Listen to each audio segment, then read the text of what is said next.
오늘 우리에게 주시는 하나님의 말씀은 시편 88편 1절, 2절 말씀 함께 같이 보도록 하겠습니다. 시편 88편 1절, 2절 우리 다 같이 한 음성으로 봉독하겠습니다. 여호와 내 구원의 하나님이여, 내가 주야로 주 앞에서 부르짖어 싸우니 나의 기도가 주 앞에 이르게 하시며 나의 부르짖음에 주의 귀를 기울여 주소서. 아멘. 오늘 우리가 읽은 시편 88편 말씀은 우리가 1절, 2절만 읽었지만 오늘은 이제 전체적인 88편의 내용을 보면서 같이 말씀을 나눌 텐데요. 이 88편에는 제목이 붙어 있습니다. 모든 시편에 보면 시편 앞에 제목이 이렇게 붙어 있는데 뭐라고 제목이 붙어 있죠? 고라 자손의 찬송시, 곧 에스라인 헤만의 마스길, 인도자를 따라 마할랏 르한롯에 맞춘 노래, 이렇게 제목이 되어 있습니다. 발음도 쉽지 않은 이 마할랏 르한롯, 뭔지는 잘 모르겠죠. 처음 들어보셨죠? 어쨌든 이 주제가, 타이틀이 뭡니까? 고라 자손의 찬송시다, 그렇게 소개하고 있습니다. 찬송시가 제목이죠. 근데 시편 88편의 내용을 우리가 쭉 살펴보면 이게 과연 찬송하는 내용인가, 하나님께 찬양하는 그런 내용의 시가 맞는가 하는 그런 의문점이 생깁니다. 찬양은 무엇입니까? 하나님의 이름을 높여드리고 하나님의 하신 일들에 대해서 찬양하고 그분의 하신 일들을 선포하는 그 일들, 그것이 찬양이잖아요. 근데 시편 88편을 보면 슬픔이, 절망이, 낙심이 가득 차 있습니다. 어찌 보면 시편 말씀들 중에서도 제일 어두운 내용을 담고 있는 그 시편 중에 하나가 이 88편이 아닐까 해도 과언이 아닐 정도로 88편의 내용이 굉장히 좀 어둡습니다. 세 번역으로 몇 절을 같이 보겠습니다. 3절 말씀을 보면 나는 고난에 휩싸이고 내 목숨은 스올의 문턱에 다다랐습니다, 이렇게 하고 있죠. 스올이 뭡니까 여러분? 지옥이죠. 지옥, 죽음을 뜻하는 그런 내용입니다. 4절 5절 나는 무덤으로 내려가는 사람과 다름이 없으며 기력을 다 잃은 사람과 같이 되었습니다. 이 몸은 또한 죽은 자들 가운데 버림을 받아서 무덤에 누워있는 살해된 자와 같습니다. 나는 주님의 기억에 사라진 자 같으며 주님의 손에서 끊어진 자와 같습니다, 이렇게 고백합니다. 굉장히 좀 우울하지 않습니까? 찬양시라고 하기에는. 그렇죠? 어떤 일이 있었길래 이렇게 절망의 순간까지 저자가 깊게 이렇게 빠져 있는가? 그리고 6절 말씀에는 이 어려움을 준 이유가, 누가 이 어려움을 주었나 이렇게 이야기하는데 주님께서는 나를 구덩이의 밑바닥 칠흑같이 어두운 곳에 던지셨습니다, 이렇게 고백하고 있어요. 찬양시라고 하면 하나님께서 나를 영광스럽게 만들어 주셨습니다, 이렇게 고백해야 내용이 맞을 것 같은데, 지혜자 인도자를 두고 찬양한 이 찬양시에 하나님께서 나를 지옥에 가게 하셨습니다. 죽음의 길로 가게 하셨습니다. 하나님을 나를 버리셨습니다. 그 시편 말씀에 우리 오늘 본 88편 말고도 다른 시편들을 보면, 물론 다윗의 시편이 보통 그런데 이 한탄하는 시, 통탄하는 시, 괴로움을 고백한 시들이 있습니다. 88편 이외에도 다윗의 시를 보면 특징이, 처음에는 하나님 왜 그러십니까? 하나님 저한테 왜 이러십니까? 하나님 제 상황이 이렇습니다, 원수들이 저를 이렇게 공격합니다 하다가도 마지막에 가면 결국 다윗의 시의 대부분은 강하고 담대하라, 그래도 하나님은 여전히 신실하시다, 주님은 찬양받기 합당하시다, 나의 도움이시다, 이런 내용들로 마무리되는 것이 다윗의 어떤 이런 고백의 시 중의 특징이죠. 근데 우리가 본 이 시편 88편은 마지막까지 그런 찬양과 감사가 나오지 않습니다. 18절 말씀이 마지막 절인데요, 보면 주님께서 내 사랑하는 사람들과 이웃을 내게서 떼어놓으셨으니 오직 어둠만이 나의 친구입니다, 이러고 그냥 끝났습니다. 시편 88편. 주님 왜 이러세요? 라고 해놓고 주님께서 나를 무덤까지 버리셨잖아요. 그리고 마지막에 사람들로부터도 나를 떼어놓으시고 이제는 나에게 어두움밖에 친구가 없습니다. 그리고 끝. 이게 무슨 찬양시라고 우리가 할 수 있겠습니까? 생각을 해보면 우리의 인생, 우리의 삶은 이토록 어떤 어려움, 고난에 연속되는 반복된 인생이라고 생각합니다. 왜 이러한 고난이 우리 삶에 찾아오는지도 제대로 알지 못한 채 어려움과 슬픔들을 겪는 경우가 참 많습니다. 또 그렇게 찾아온 고난이 쉽게 금방 해결되고 끝나면 또 모르겠는데, 정말 내가 예전부터 내 평생의 일평생에 간구하는 기도 제목으로 삼고 간구하는 그러한 제목이 있음에도, 길고 긴 시간 우리가 그렇게 고백했음에도 이 고난의 터널, 어떤 고백의 제목들이 끝나지 않음을 볼 때, 어찌 보면 우리 인생의 예고편 같은 거라도 있어서 좀 우리가 미리 알 수 있다면, 마음의 준비가 된다면 조금 대비가 될 텐데, 우리에게 어려움과 힘든 그런 상황들은 갑자기 찾아오는 것을 볼 수 있죠. 어떤 사고가 난다거나, 믿었던 누군가 나를 배신한다거나, 어제까지 뭔가 사업이 잘 진행되어서 계약을 앞두고 있는데 하루아침에 이렇게 흐트러진다거나, 악재가 겹치거나, 자녀 문제, 부부 문제, 건강 문제, 어떤 재정 문제, 내 뜻대로 여러분 우리의 인생이 다 됩니까? 결코 그렇지 않습니다. 그러니 오늘 이 시편의 저작, 하나님 왜 그렇습니까? 하나님 왜입니까? 라고 질문하는 것이죠. 먼저 신앙을 살아왔던 성경의 수많은 인물들의 고백들을 보면 이러한 하나님 왜 그렇습니까? 라는 고백이 수두룩하게 나오는 것을 우리가 찾아볼 수 있습니다. 우리가 잘 아는 요나서 말씀해 보면 이스라엘을 괴롭히던 아스를 구원하기 위해서 하나님이 요나를 부르시죠. 그래서 요나의 마음이 허락이 안 되는 거죠. 그래서 하나님 앞에 왜 원수인 저 아수를 구원해야 됩니까? 그 이유를 모르겠고, 하나님 나를 부르신 이유도 모르겠고, 어떻게 하면 안 갈 수 있을까? 그 방법들을 자기 마음대로 찾다가 결국 다시스를 가는 배를 타고 말죠. 욥, 우리가 잘 아는 욥, 하루아침에 가족들을 잃고 모든 재산을 잃어버린 그 욥. 왜 내 가족이 죽어야 되고 왜 재산이 다 사라져야 되는가? 이유도 알지 못한 채, 답도 알지 못한 채 살아갔던 그 욥. 또 구약 선지자 하박국 선지자는 자신과의 나라가 바벨론의 포로로 끌려가야 되는 그 현실 앞에서 하나님 앞에 목 놓아 부르짖습니다. 하나님, 어찌하여 우리에게 이런 일들이 있을 수 있습니까? 왜 그렇습니까? 도대체 왜? 그리고 언제까지 이 일들이 있을 겁니까? 하박국서 1장 2절 말씀에 보면 여호와여, 내가 부르짖어도 주께서 듣지 아니하시니 어느 때까지일까? 내가 강포로 말미암아 외쳐도 주께서 구원하지 아니하시나이다. 이렇게 간절한 마음으로 하박국이 외치고 부르짖고 하나님 앞에 나아가는데, 하나님 바벨론의 포로 생활을 멈추십니까? 멈추시지 않습니다. 하박국이 원하는 대로 지금 당장의 포로 생활을 종결시키는 그 일들이 열매 맺어지지 않더라고요. 하박국이 부르짖은 그 상황대로 되지 않더라고요. 어찌 보면 하나님께서 참 고집스럽게 그분의 계획과 그분의 일을 그냥 그렇게 해 나아가시더라고요. 바뀌지 않습니다. 하박국 전체를 봐도 하박국의 간구와는 다르게 상황은 전혀 바뀌지 않습니다. 근데 바뀐 게 있습니다. 무엇이 바뀐지 아십니까, 여러분? 하박국이 바뀝니다.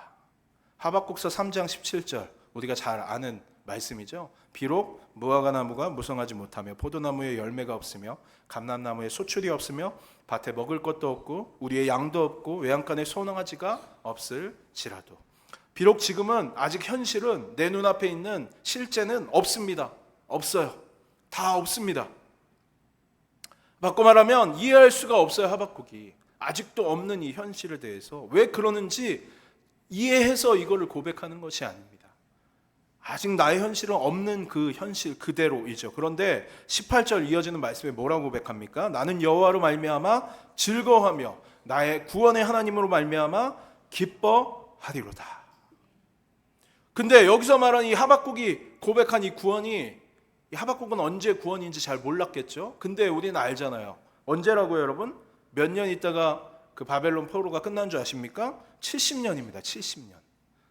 70년 후에요, 이 구원이.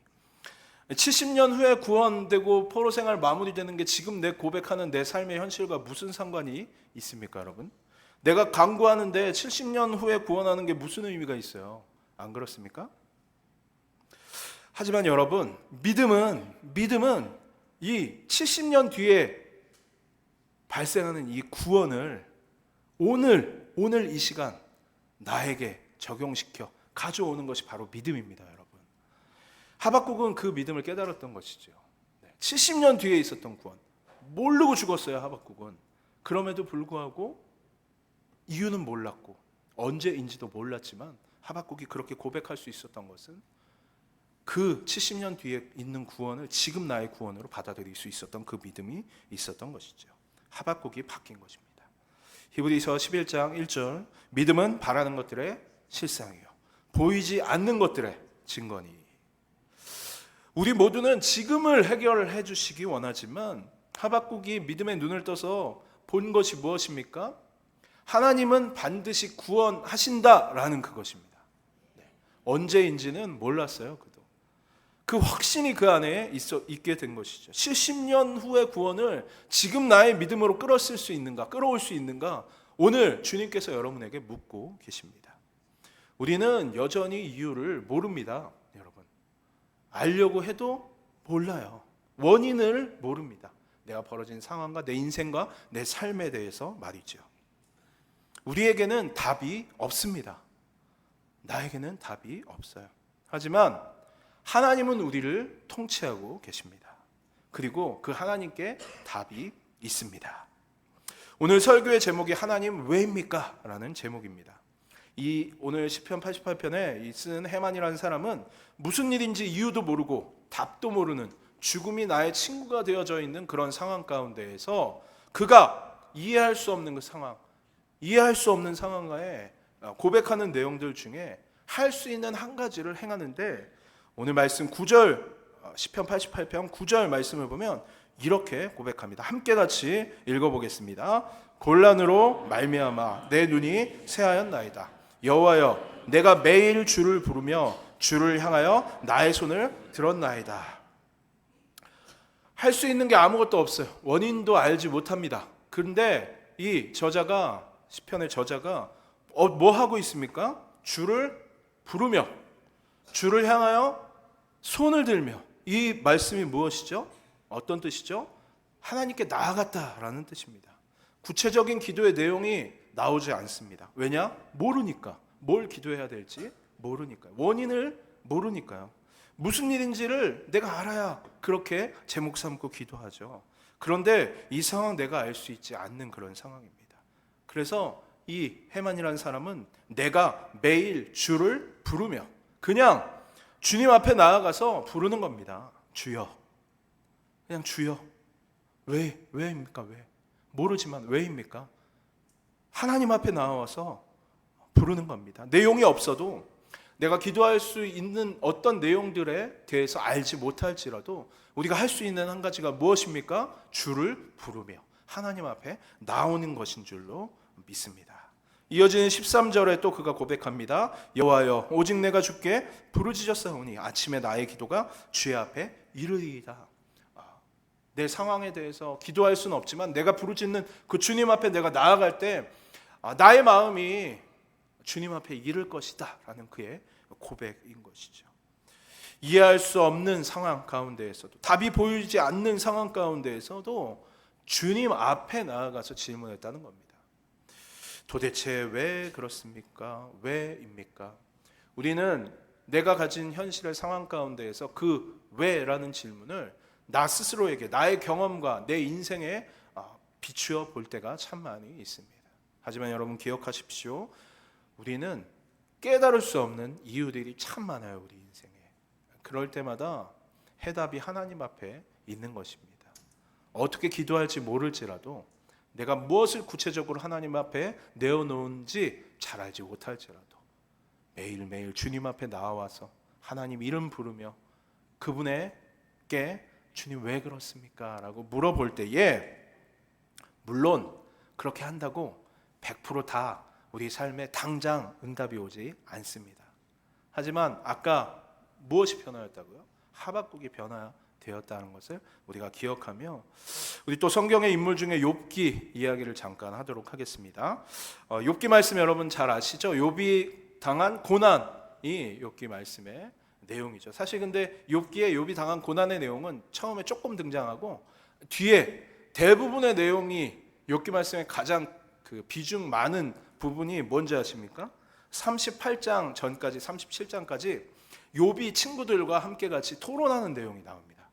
네가 받은 이 고난에 대해서 친구들이 막 해석해요. 자기 나름대로 막 해석해. 뭐 하나님을 예로 들어가면서도 막 자기 마음대로 막 이야기를 하죠. 그럼 욥이 또 그거에 대해서 대답하고 이 내용이 37장까지 나옵니다. 중간에 하나님의 음성은 한 번도 안 나와요. 그리고 38장에 가서 이제 처음으로 하나님께서 말씀하십니다. 욥기 38장 1절 2절 말씀에 보면 뭐라고 하냐면 그때 여호와께서 폭풍우 가운데 욥에게 말씀하여 이르시되 무지한 말로 생각을 어둡게 하는 자가 누구냐? 무지한 말로 어둡게 하는 이놈들아, 이런 말씀으로 딱 등장하시죠. 그 친구들과 함께 욥기의 많은 부분 자기의 생각들을 나누면서 너가 받은 고난이 무엇인가에 대해서 서로 막 토론하지만 어떤 결론, 어떤 결과들을 이렇게 결과맺지 못하죠. 하나님께서 38장에 그러한 욥과 친구들에게 무지한 놈들아, 어둡게 한 놈들아 하면서 나타나시고 38장에 그때부터 야 네가 그렇게 잘 알아? 너희끼리 이야기해서 이해할 수 있을 것 같아? 라는 그러한 마음으로 38장에 계속 질문하십니다. 욥에게 뭐라고 질문하는지 몇 절만 함께 보겠습니다. 세 번역으로 38장 4절 말씀. 내가 땅에 기초를 넣을 때에 내가 거기에 있기라도 하였느냐? 내가 그처럼 많이 알면 내 물음에 대답해 보아라 라는 이 질문으로 하나님께서 질문을 이제 시작하세요. 여러분, 하나님 천지 창조하실 때 옆에서 보신 분 계십니까? 계세요? 우리 어떻게 만드는지 압니까? 모르죠. 하나님 이 땅을 어떻게 창조하시고 어떻게 섭리 가운데 인도해 나아가시는지 우리는 모릅니다. 또 12절 말씀. 내가 아침에 명령하여 동이 트게 해본 일이 있느냐? 새벽에게 명령하여 새벽의 제자리를 지키게 한 일이 있느냐? 우리가 아침을 명령해서 새벽에 태양이 뜹니까? 여러분, 별을 내가 만들어 별이 계속해서 떠갑니까?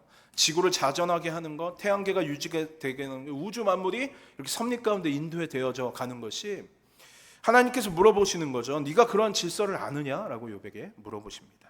22절 말씀에 눈을 쌓아둔 창고에 들어간 일이 있느냐? 우박 창고를 들여다본 일이 있느냐? 되게 시적인 표현 같아요. 어쨌든 이 하늘나라의 이 표현을 보면 눈을 쌓아둔 창고가 있다는 거죠. 그래서 하나님께서 그 창고를 열면 이 눈을 내리신다라는 그런 표현입니다. 네가 쉽게 말하면 눈이 내리는 이 섭리와 원리와 언제 눈이 내릴지에 대해서 네가 그렇게 알고 주관할 수 있느냐라고 묻고 계십니다. 33절 하늘을 다스리는 질서가 무엇인지 아느냐? 또 그런 법칙을 땅에 적용할 수 있느냐?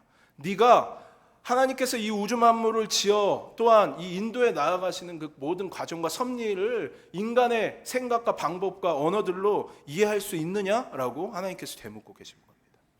그렇게 만든 것이 우리 인간에게는 과학이라고 하면서 우리가 그것들을 과학적으로 어떻게 설명하고 풀어내지만 하나님 입장에서, 통치자의 입장에서 우리에게 질문하시는 것은 땅의 법칙으로 그 하늘의 법칙을 설명할 수 없다라고 분명히 말씀하시는 거예요.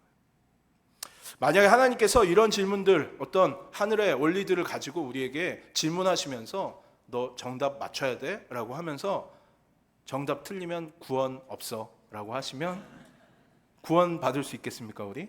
하늘의 하나님의 섭리 가운데 있는 그 통치하심들에 대해서 우리는 한계가 있어요. 지음받은 우리는 한계가 있습니다. 이해하지 못하는 부분들이 너무나도 많습니다. 그 질문이 우리에게 온다면 우리는 빵점짜리밖에 맞을 수 없는 것입니다. 물론 답답하죠. 모르니까. 70년 뒤에 있는 구원, 그거 어떻게 알고 무슨 믿음으로 지금 당장 현실 앞에서 하나님 구원하십니다 그렇게 할 수 있습니까? 라고 이야기할 수 있겠죠. 오늘 그 믿음을 갖다 쓰려니까 쉽지 않습니다. 우리가 먼저 인정해야 될 것이 있어요. 이 욥에게 말씀하신 하나님의 말씀을 기억하면서 하나님의 섭리와 통치, 우리의 인생 가운데 내 삶에 주어진 하나님의 계획들을 나의 생각, 나의 방법, 나의 언어로 100% 다 이해할 수 없다라는 것, 이거를 먼저 인정해야 됩니다. 우리에게는 답이 없습니다. 우리에게는 물론 답도 없지만 그 모든 것을 다 이해할 만한 지식도 없습니다.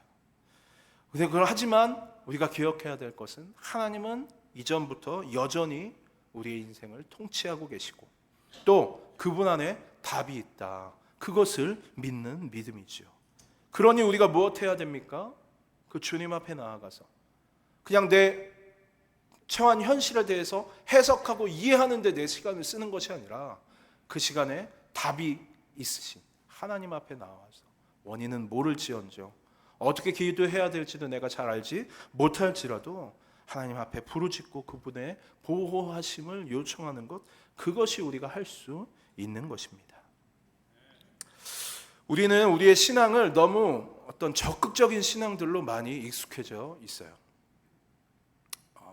내 신앙생활을 하는 데 있어서 기도도 열심히 해야 되고 말씀도 열심히 봐야 되고 성경 공부도 하고 새벽기도도 열심히 나오고 나의 신앙생활 자체를 내가 뭔가 열심히 해서 교회 리더 되고 장로 되고 권사 되고 뭔가 직분자가 되어지는 것, 이것이 더 좋은 신앙생활이다.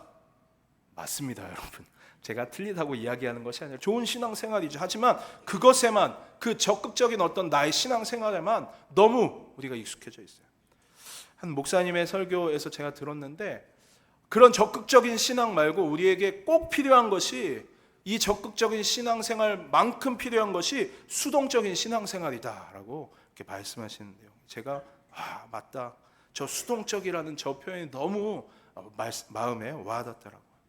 열심을 다합니다. 나의 열심으로 하는 거예요. 과하게 내 열심을 다해서 뭔가 내 신앙에 어떤 의미들을 찾아 나가려고 하죠. 그런데 여러분 생각하십시오. 하나님 나라의 복음이 내가 적극적으로 해서 내가 막 드러나는 그런 복음입니까? 하나님 나라의 통치가 내가 해 나가는 그러한 통치입니까? 아닙니다. 하나님 나라의 복음은, 주님 나라의 통치는 나를 하나님 나라의 통치 안에 집어넣는 것이에요. 내가 거기 안에 가서 막 뭔가를 하고 통치해 나가는 것이 아니라 주님께서 통치하신 그 자리에 나를 집어넣는 것입니다. 적극적이지 않죠. 수동적이잖아요. 이 수동적인 신앙을 우리가 배워야 할 필요가 있습니다. 그분의 통치 안에 복종하고 그분의 통치를 인정하고 하나님의 통치 안에 내가 들어가 내어드리는 그 믿음이 우리의 삶에 필요한 믿음입니다. 우리 잘 아는 예레미야 33장 2절 3절 말씀을 보면 이를 행하시는 여호와, 그것을 만들며 성취하시는 여호와, 그의 이름을 여호와라 하는 이가 이같이 이르시도다. 너는 내게 부르짖으라. 내가 내게 응답하겠고 내가 알지 못하는 크고 은밀한 일을 내게 보이리라. 아멘. 여러분 잘 아시는 말씀이죠. 일을 누가 행하세요? 그분이 행하시죠. 그걸 성취하는 분도 그분이십니다. 그 이름을 여호와라 하는 이가 이같이 이르는데 너는 뭐 하라고요? 부르짖으라고. 그러면 내가 응답하겠다고 말씀하십니다. 그리고선 네가 알지 못하는, 우리가 기도한 것에 응답하겠다가 아니라 내가 원하는 것을 응답해 주시겠다가 아니라 네가 알지 못하는 더 크고, 내가 기도하는 내용보다, 내가 이해해서 하나님 앞에 고백하는 내용보다 더 크고 더 우리의 삶에 소중한 것들을 이루게 해주시겠다, 보이게 해주시겠다, 그것을 우리에게 주시겠다. 굉장히 수동적인 그 신앙 앞에 우리의 믿음을 드릴 필요가 있습니다.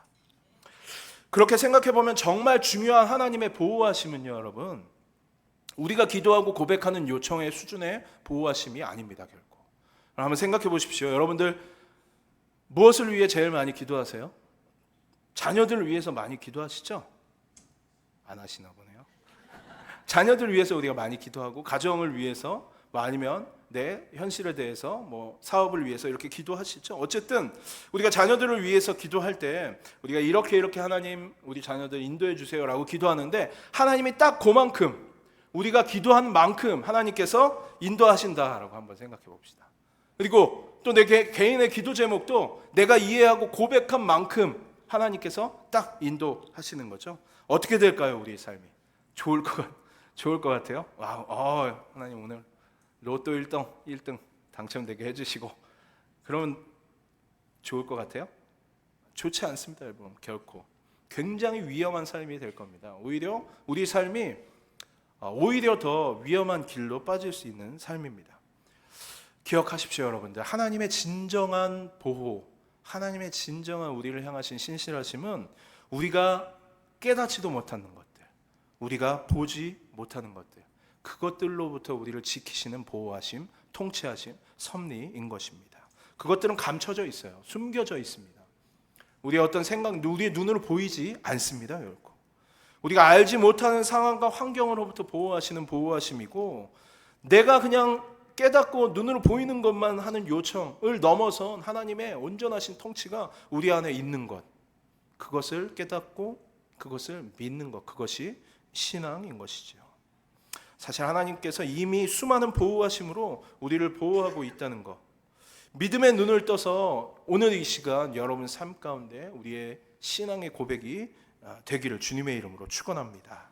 우리가 잘 아는 로마서 1장 17절, 오직 의인은 무엇로 산다고요? 믿음으로 말미암아 살리라. 이 로마서 1장 17절이 하박국 2장 4절에 있는 말씀을 인용해서 쓴 겁니다. 그래서 하박국이 고백한 내용이에요. 앞서서 하박국이 오직 의인이 믿음으로 말미암아 살 것이라고 아까 바뀌어진 그 하박국이 고백하고 있는 거잖아요. 이 해석을 우리는 이 믿음이라고 할 때 아까처럼 우리가 능동적으로 내가 하나님을 믿는 믿음, 내가 하나님께 무언가 하는 믿음이라고 이렇게 많이들 그냥 그것이 다다라고 생각하는데, 물론 그것도 맞습니다. 틀리지 않는 그런 마음이지만 또 다른 측면이 분명히 있습니다. 의인은 믿음으로 말미암아 산다라고 할 때 이 믿음은 내가 하나님에 대해 신실하게 믿는 믿음뿐만 아니라 또 다른 하나는 하나님의 우리를 향한 성실하심, 하나님이 우리를 향한 신실하심을 믿는 믿음이에요. 하나님은 나에게 가장 좋은 것을 주신다, 하나님은 나에게 실수가 없으신 분이시다 라는 그 사실을 믿는 믿음이 이 오직 의인은 믿음으로 말미암아 살리라는 말의 진정한 의미입니다. 우리를 향한 하나님의 그 충성되신 사랑, 결코 실패하지 않으시는 그 사랑, 내 인생의 1.1획도 실수하지 않으신 그 완전하신 하나님의 보호하심으로 살아가는 그 삶을 알고 살아가는 사람에게 오직 의인은 믿음으로 산다라고 고백하는 것이죠. 어찌 보면 오늘 이 말씀 이후에도 계속 우리는 일평생 하나님께 질문하며 살 것입니다. 왜냐하면 우리는 여전히 모르는 것들이 너무나도 많기 때문이죠. 도대체 하나님 왜 그렇습니까? 이런 일들 왜 우리 앞에 있습니까? 그럴 때에 여러분, 하나님 앞에 나아가서 이 질문 잘 모를지라도 하나님 앞에 이 것들을 가지고 나오시는 여러분들 되시길 바랍니다. 오늘 말씀을 정리하면서 몇 가지로 정리하는 시간 갖겠습니다. 첫 번째, 이유와 답이 보이지 않을 때가 있습니다. 보이지 않는 것이 아니라 우리가 알지 못하는 거예요. 알려고 해도 알 수 없습니다. 그때 무조건 하나님 앞으로 나아가십시오. 여러분. 그분 앞에 나아가서 부르짖으십시오. 도대체 왜 그렇습니까, 주님? 왜 그렇습니까? 라고 부르짖을 때 주님께서 당장 그거 이것 때문이야 라고 응답하지 않는 경우가 더 많습니다. 그런 후에도 불구하고 왜 우리가 그렇게 주님 앞에 나아가야 됩니까? 두 번째, 이미 하나님께서는 내가 보이지 않을지라도 내가 보지 못하는 수많은 걸로부터 나를 지키시고 보호하시는 분이시다 라는 그 사실을 우리가 알고 주님께로 나아오는 거예요. 그러니 이미 우리가 보호받고 있는 사람이니 그 해답이 오직 주님 앞에 있으니 주님께로 나오는 거죠. 그러므로 우리가 찬양할 이유가 충분히 있는 것이죠. 오늘 이 시편 88편의 모든 내용은 다 암울하고 어둡고 굉장히 침울한 그런 내용들이지만 어찌 보면 이 저자의 마음 가운데 이 믿음이 있었던 것 같습니다.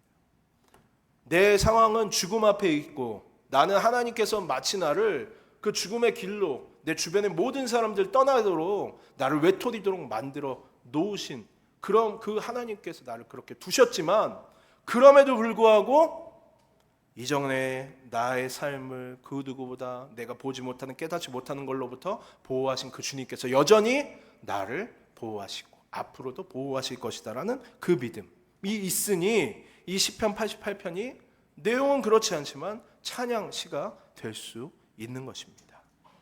마지막으로 우리가 또 기억해야 될 것은 하나님은 결코 실수가 없다라는 그 사실입니다.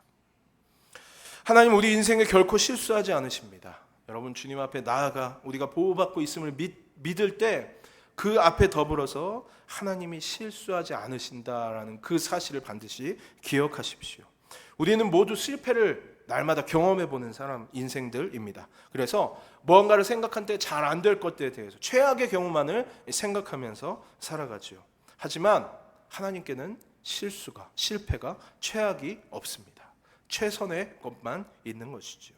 그리고 그분이 우리를 사랑하시고 우리를 여전히 보호하신다라는 그 사실.